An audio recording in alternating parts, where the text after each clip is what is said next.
Alright, welcome back to our 22nd journal entry. Today is August 3rd. Now, just before we get into the news, I just want to say the rest of this week's journal entries are going to look something like this, maybe a little different.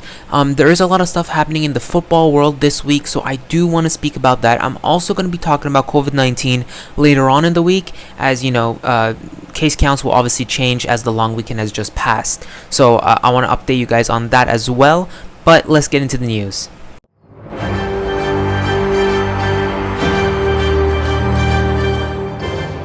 Alright, so as you can see, I'm wearing the Barcelona shirt. I am the biggest Barcelona fan. But today we are not going to be speaking about Barcelona. That is for tomorrow, as Lionel Messi, we spoke about, I think, on Sunday. So Lionel Messi is obviously re-signing his contract for Barcelona. And it'll be a monumental re-signing, as this would be the first time ever a player of Messi's caliber takes a 50% pay cut to stay at the club, which is having financial hardships, which, you know, obviously is the team's fault itself, the management's fault itself for running the club into the mud like that. Now, big props to Messi for doing this, but everything will obviously be confirmed tomorrow, August 4th on Wednesday. So, well, obviously I'll keep you guys updated then. I'll talk to you guys tomorrow, so we'll know about it. But anyways, today's news, let's get into that.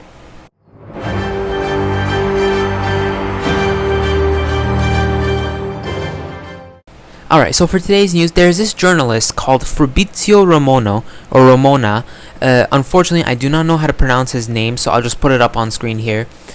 He is an amazing reporter, he's an amazing journalist, and I'm hoping one day to be someone like him. He has amazing connections to football teams, and just in general, he is always on top of these transfers. Like, it's like when you want to know if something's real or fake, you look to him because he is so trustworthy and he has these sources. Anyways, getting into one of these transfers, Romelu Lukaku is who we're going to be talking about. Now, Romelu Lukaku, if you guys don't know, is a Belgium professional football player. Now, he has played for these various teams before. He's played for Chelsea, he's played for Everton, he's also played for Manchester United, and he's also played for Inter-Milan, which he's currently at. Now, Inter-Milan is the team that he won the Serie A with this past season. He won the league, so he's found his fit he found a fitting squad for himself. But now Chelsea, who practically threw him to the curb back when he was younger, he was in his 20s. Well, he's still in his 20s, but like when he was in his early 20s, and they pretty much kicked him to the curb because they said he wasn't good enough.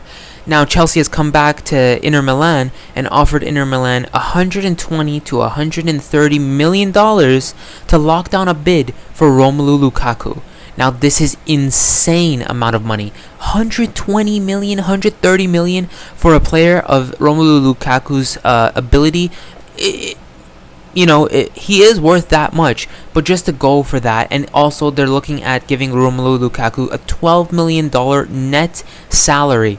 So per season, he's making $12 million net, which is unbelievable, you know?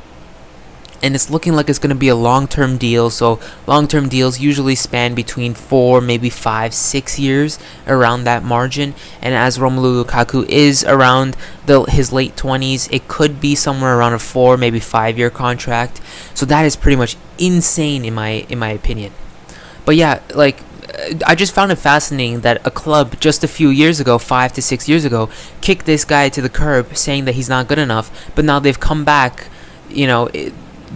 offering pretty much tooth and nail for this guy. Like, they cutting off arms to pay for this, to get this guy back that they said that wasn't worthy enough or wasn't good enough, where they could have kept him and they could have developed his skills, and he could have been even better or to this caliber, and they would have had him for free. They would have had him still. So that I find very fascinating. It's karma at its finest. But anyways, that has been today's transfer news. Tomorrow is a very important date, so I will be making another journal entry tomorrow, and I'll see you guys then.